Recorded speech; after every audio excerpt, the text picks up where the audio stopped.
حسيت قبل كده ان انت ما عندكش اي طاقة ومش متحمس ان انت تبدأ اي حاجة جديدة، مش حابب تقلب بصحابك او مش حابب تكلم اهلك، مش حابب تتكلم في التليفون، بتشوف مسجات من اصحابك وما بتردش عليها. ما بقتش عندك طاقة ان انت تكمل حاجة مرة واحدة. لما بتبتدي حاجة ما بتخلصهاش للآخر. لو عندك كل الحاجات دي ممكن يكون ده بداية احتراق نفسي أو إرهاق نفسي. طيب إيه هو الفرق ما بين الاحتراق النفسي والفرق ما بين الإرهاق النفسي؟ الإرهاق النفسي هو حالة من التعب المؤقت اللي بتحصل بسبب المجهود والتعب الشديد لفترة قصيرة. لكن الاحتراق النفسي هي حالة من التعب المزمن بتحصل بسبب الضغوط المستمرة على فترات طويلة. ال الإرهاق النفسي بيكون فيه تعب وتوتر، لكن الشخص بيكون عنده دافع إن هو يكمل ويخلص الحاجات اللي هو عايز يعملها. لكن مع الاحتراق النفسي بيكون تعب مزمن، الشخص خلاص ما بيكونش عنده أي دافع وأي قدرة إن هو يعمل حاجة، ويبتدي مثلا إن هو ما يروحش الشغل وإن هو يهمل حياته. ومعناها إن الإرهاق النفسي ممكن إن هو يأثر على حياتك لكن بشكل بسيط، لكن الاحتراق النفسي بيمنعك إن أنت تكمل حياتك بشكل طبيعي. الاحتراق النفسي بيمر بمراحل مختلفة. أول مرحلة بتبقى عايز تثبت نفسك بأي طريقة، بيبقى عندك طاقة وبتبذل مجهود كبير علشان تحقق النجاح اللي انت عايز توصله. تاني خطوة بتدي للشغل بتاعك طاقة فوق طاقتك، وأحيانا ساعات طويلة من غير أي استراحات كفاية. تالت حاجة بتبتدي تهمل احتياجاتك وتتجاهل حاجات مهمة زي الأكل والشرب والنوم الكفاية، وطبعا العلاقات الاجتماعية. وبعدين بتبتدي تشتغل ساعات طويلة من غير أي استراحات لمجرد إن أنت تخلص الحاجات اللي أنت عايز تخلصها بسرعة. بعدين بتبتدي تهمل احتياجاتك الشخصية، تهمل في أكلك، في نومك وفي علاقاتك الاجتماعية. بعدين بتحس بالإجهاد والتعب، لكن بتتجاهل الأعراض دي علشان تكمل. وبعدين بتبتدي تهمش حياتك الشخصية، ما بقى كل الحاجات المهمة فيها بقت مهمشة ملهاش أي قيمة، وبتعتبر إن الشغل هو أهم حاجة بالنسبة لك في الوقت الحالي.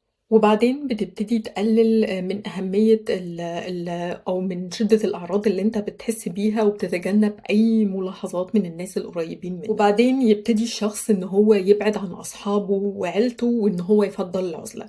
كمان بتحصل تغيرات مفاجئة في سلوكه، زي مثلا العصبية الشديدة أو نوبات الغضب المفاجئة اللي ملهاش أي سبب. وبعدين بيدخل الشخص في مرحلة جديدة من الفراغ الداخلي وفقدان الشغف، وبيبتدي إن هو يعوض ده بالتدخين أو بالأكل العاطفي. وبعدين بيدخل في حالة من الاكتئاب الشديد والإحباط الشديد، وما بقاش مستمتع بأي حاجة في حياته. وبعدين بيدخل في مرحلة تانية، إن الأعراض مش بس بتكون أعراض نفسية زي الاكتئاب والتوتر والحزن، لأ كمان بيكون في أعراض للجسم زي مشاكل المعدة، الصداع المتكرر، مشاكل القولون، وجع الظهر أو الكتف هنا.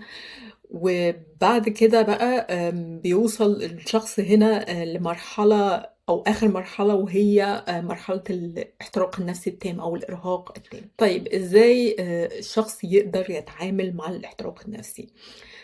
لو الشخص وصل للمرحلة 12 فلازم إن الشخص يدور على معالجة نفسية متخصصة. لكن لو الشخص في مرحلة مش مرحلة متأخرة، ممكن إن هو يعمل خطوات بسيطة ممكن تساعده إن هو يخرج من دايرة الاحتراق النفسي. أول خطوة هي إن أنت تبتدي تحدد إيه هي أولوياتك، وإن أنت تبتدي بالأهم وبعد كده المهم. تاني حاجة أو تاني خطوة إن أنت تتعلم تقول لأ. يعني لو مثلا جالك شغل كتير فوق قدراتك، مهم جدا إن أنت تقول لأ، أنا مش هقدر إن أنا أخلص كل الشغل ده، لكن لما أخلص الشغل اللي أنا لازم أخلصه دلوقتي هبتدي أخد وظيفة جديدة أو أبتدي أخلص حاجة جديدة. خصص استراحة 5 دقايق كل ساعة، ده هيخليك إن أنت تفصل وإن أنت ترجع تشتغل بنشاط أكتر.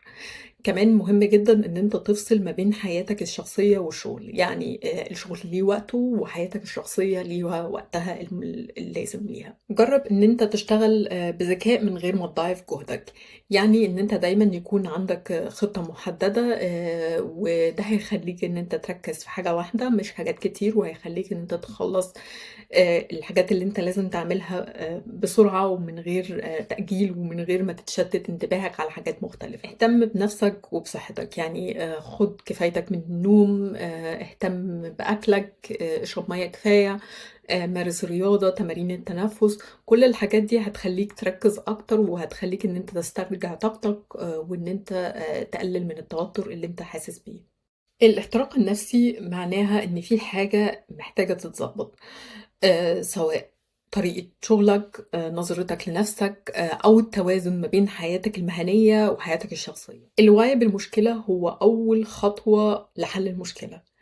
كمان الوقاية كمان هي خطوة مهمة وبتبتدي لمّا بتعرف إيه هي حدودك، وإن أنت تبتدي تعرف كمان إزاي تقدر تهتم علشان كده راجع أولوياتك وخِف الضغط شوية عن نفسك، لإن مش لازم إن أنت تكون الأقوى، أنت محتاج تكون أهدى وأصدق مع نفسك.